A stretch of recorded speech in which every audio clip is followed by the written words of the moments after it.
Welcome to Brewsers, a podcast about beer, coffee, booze, and bruisers. I am your host, Roddy John, and today we speak to Jack with Dr. Brewlittle out of Maple Shade, New Jersey. We talk all about their love for craft beer and furry animals, helping the community, and so much more. I love this conversation. This was in person while I was in the Philadelphia, Jersey area for WrestleMania, and Dr. Brewlittle could not have been nicer. Their beer is phenomenal. They have all the regulars that you would want in a nice little brewery. And this is such a fun story, such a great tale. We'll get right into it. But first, make sure to sign up for our newsletter. It comes out twice a week. You get even more information about our guest. You get fun facts, and you get to find out what's happening with your favorite podcast, all about beer, coffee, booze, and bruisers. So without further ado, here is Jack with Dr. Brewlittle.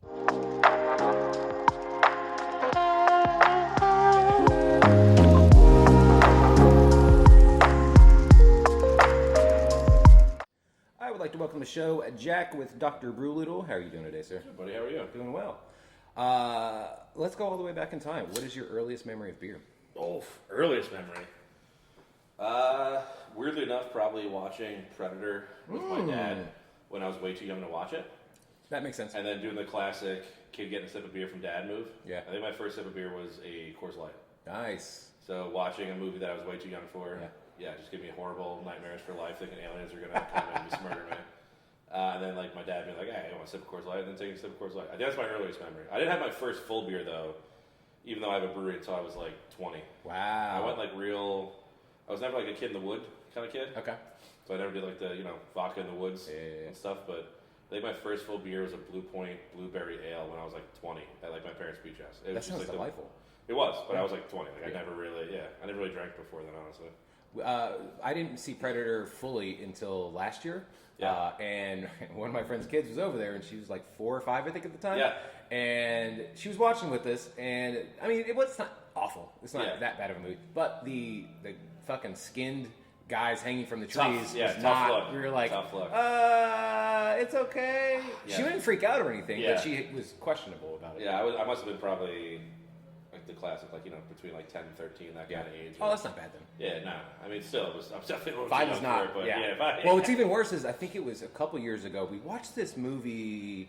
I forgot what it was, but it was like Santa. Like, he's like a homeless guy comes in this guy's house and like murders everybody. And one of the first things he does is kill a dog. Oh. And we were like, look That's over the there. worst Look of the over there. movies. I don't care. Dude, you can kill 1,000 people. I don't care. Yeah. Don't kill the dog. No, Don't I mean, kill the dog. John Wick worked because he was basically killing Can't everybody. kill the dog. Can't kill a dog. Yeah, Especially that's my for first like core memory of a beer is the Coors Light, and then my first one at 20, and then just kind of, drank craft beer from there, and wasn't like super into it honestly until like I had this place. Like I liked it a lot, but I never brewed a drop of beer before we opened this place. So I was going to ask, what was your gateway craft beer that you were like, oh, I can actually dig this? Probably when I started working for this company called Boning Brothers. I grew up in Long Island. Okay. So there's a company out there. I did like merchandising and sales for them and stuff. And I would say, like, weirdly enough, I think it was Kona in Brooklyn was two of their big products. Mm-hmm. And I would have I'd get access to like Brooklyn Worldwide and stuff like that. And then I would say, like, Kona, like, Big Wave is like, I know they're like kind of like a macro, micro kind of beer. They're not huge really, now, they're huge now. But Brooklyn was a big one growing up in Long Island. And then we had like Spider Bite was another big one. I think there was out of Huntington in New York. I think they're still around. They were a really good one. Their white IPA was really nice. But that was kind of just like my foyer in the craft beer was around then. Yeah, it's weird. Kona Big Wave now, I'm seeing it at like stadiums in Arlington. It's all over Texas now. I'm like, what the fuck is happening? It's a huge thing. Yeah, it's unbelievable. It's nuts. Yeah. Well, I'm sending you like Goose Island. I'm seeing that shit everywhere. But it's like, okay, cool. That's kind of like Dogfish, Sam Adams with that macro, micro kind of thing. Yep. Where they're still quote unquote craft beer, but they're making tens of thousands of barrels a year. Yeah. I think Shiner in Texas is that way too. But it's like Shiner got up there in the last couple of years too. Yeah.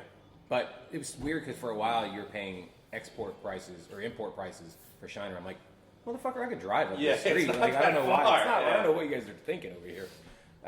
Laws in every state are so weird when it comes to alcohol. Yeah, Jersey's weird. We just got our exchange recently, which is great. I used to be on the board for the NJPA, and we were pushing for. So I was on the board. They when we merged with the Brewers Guild to go back to one entity, and I was also there for when we changed all the laws in Jersey. So it was really good. So we got to do unlimited events, and a lot of things changed for the better back in like end of January, February for craft beer. All right, good. It was a big deal for Jersey. It made a lot of things a lot easier for us. That's amazing. Yeah. Now, explain to me why people still can't pump their own gas here in Jersey. I don't know. I think it's just never made laziness sense. at this point. I think it's just it was a I grew up mafia. in New York, so the first time I came out here, I went to pump my own gas. People looked at me like I had like 3 heads. They're Right. Like, what are you doing? Yeah. I don't know. I never really understood. I think it's like for me like a safety thing. I never looked into it either. If I had to guess, it'd be like a safety thing of like these people are quote unquote trained to pump gas. I guess even though like no one's really. There's no training to pump. Yeah.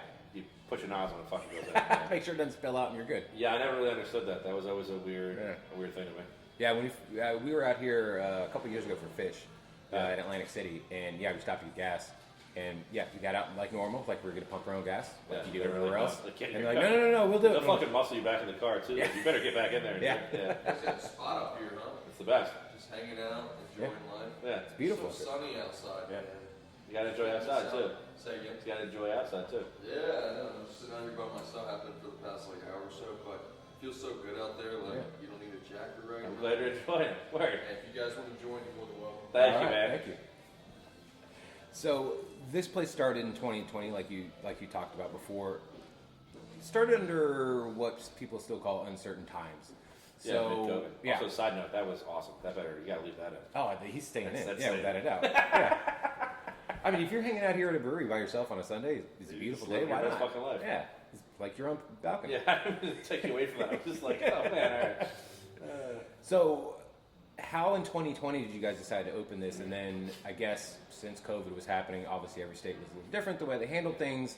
What kind of things did you guys? What kind of pushback did you guys get? Or because you kind of mentioned that you guys started this really in 2019, but you guys didn't open until 2020. Yeah, so early 2019 was kind of like the inception of opening the brewery. So my partner, Chris Torrey, who I'm partners with here, owns animal hospitals all throughout Jersey. That's awesome. One of his big ones was Mount Laurel Animal Hospital, where I used to work. I was studying to be a vet at the time. Decided I wanted to go to vet school, went back in engineering and IT, and then ended up in beer. But we stayed friends. And just the kind of idea just flowed, naturally over time. And he was always like, I want to open a brewery up. I think it'd be great. Like breweries were popping off 4 or 5 years ago. It was like a big boom in Jersey. Yep. And I, at first was like, I don't know if I want to do this. Like I have a pretty stable job. I have a lot of room for growth. Do I want to take a risk on something that, anything like that kind of industry, that restaurant industry, brewery industry. Yep. It's uncertain because you don't know like when's going to happen or if it's going to go out. It's also seasonal. So it's like, do I give up like a really good paying job and stuff like that? So I was kind of on the fence for a while, and we had old partners of ours, Jeff and Matt, were out with us, and we kind of like gone back and forth about it. And they were brothers who own a real estate group in the area, the Bales Group. Jeff owns it now. Matt's running a Chick-fil-A actually, Manahawkin, crushing it. Yeah, he's doing great. But Dude, Chick-fil-A's killed. it's the fucking best. insane. It's the best. I have And one you have literally. a guaranteed day I live off. in Marlton. I have one legitimately a 30-second drive from my house. It's a nightmare for me because it's just like, what day is it? Not Sunday. Chick-fil-A. Great. Yeah. Fucking great. But then, of course, you wake up Sunday, you're like, oh, I want it for, oh. no. Every time on Yeah. Sunday, I always tell my wife that I never want Chick-fil-A more than on a Sunday. Yeah. And we have a Chinese food place we go to that's closed on Mondays. I never want it more than a Monday. It's like I can't have it. I want it. Oh, yeah.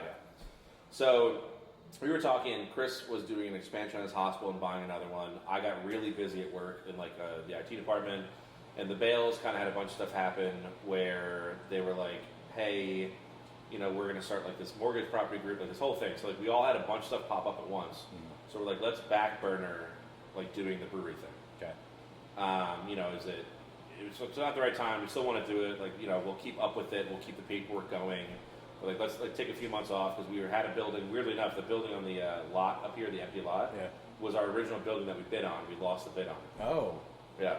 So we were like, we didn't get the building we wanted. Like, we didn't get the property. We're kind of all like really busy with work. Let's table it for a little bit. And like 2 months later, I was talking to my wife, and I was like, I'm half-assing work right now because I'm thinking like, do I really want to commit to some big projects of work if I know I'm going to be out in a few months doing this thing? Like, it's just not. I don't know, like the Ron Swanson thing, like don't half-ass two things, whole-ass one thing. Yeah. I was half-assing two things like pretty bad. I was like not really committing myself to this and growing this because I didn't know if it was going to be a thing, and I wasn't committing myself to work because if this was a thing, I didn't want to get like an 8-month project underway and then screw over the company because I was leaving. Right.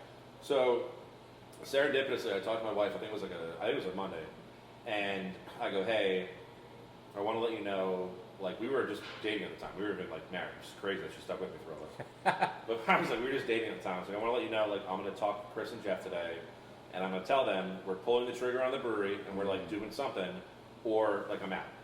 as cool as it would be, I have to focus on one thing. I have a lot of room for growth in this job, or I really want to do the brewery thing. Yeah. So back and forth, and she goes, all right, just talk to me. Okay, great.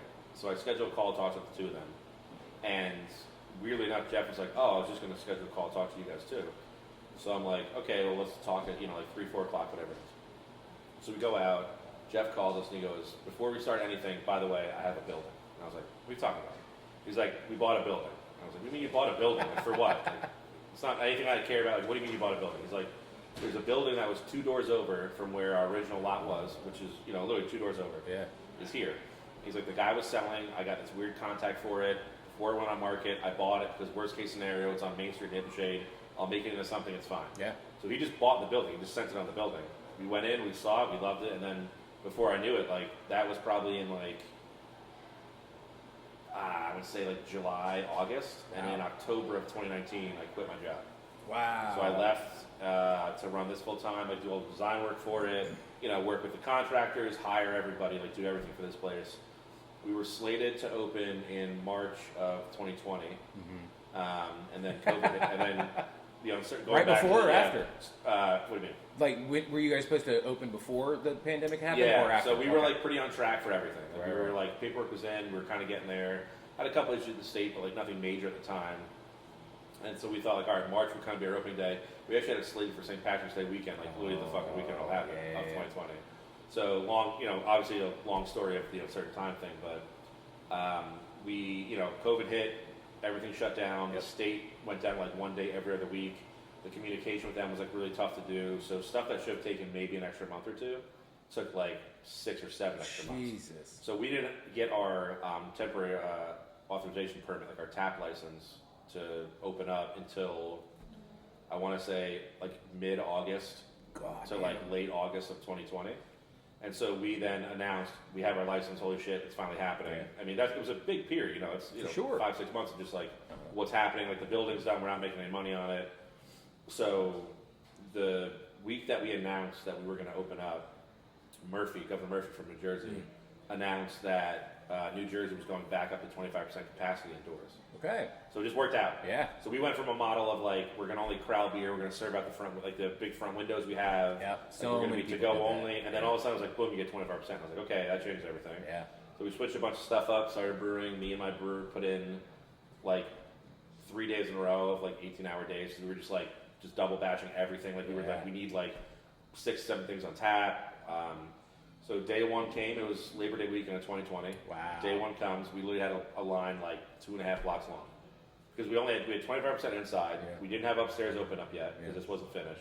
But we had back behind my building. We had COVID seating. So we had a big fenced in, pallet fenced in. That's cool. We got 9 spots from the township. They gave us parking lot spaces, and we had a 50, 60 person outdoor patio. We had a tap trailer and everything, so we'd serve over there, and that was great. And then for the first 2 months, it was a line out the door. We were barely keeping up, and we were busting our dicks in the back too, trying to brew. And then it just it was weird because COVID in a weird way was it was a horrible thing overall, but I always try to do the silver lining of stuff. So we had a little bit of a blessing in it because day one came and it was glass and all this stuff, people coming in and growlers, and everything was all over the place. So I took a breath after we closed, and it was Friday, and it was day 2. I was we need to change shit. So I went to plastic only. We had a system set up for ordering. We changed a lot of stuff up day 2 and kind of moved forward from there. But the weird thing, even those uncertain times, I was able to scale my business really appropriately because we only got 25% capacity every couple months at a time, during COVID. Oh. So I didn't have to deal with, if I had to deal with 100% capacity, we would have been out of beer day 2, day 3 maybe. And we were brewing a lot. We just sold a ton of beer. We sold through, I want to say our first month was I don't know, 60, 70 kegs worth of beer. Holy shit. It was nuts, man. It was crazy. So we literally had the next batch of beer. Luckily, we had timed it right. That was coming for our second week of opening. Yeah. We had 1 keg or 2 kegs of everything that we had on tap left by the time that one came out. Wow. We were literally a tenth of a step in front of how people were drinking. And we were brewing a lot, too. Yeah. But yeah, so we were able to scale our business. So every 25% I got, I could moderate my business based on that. That's so rather cool. than have to deal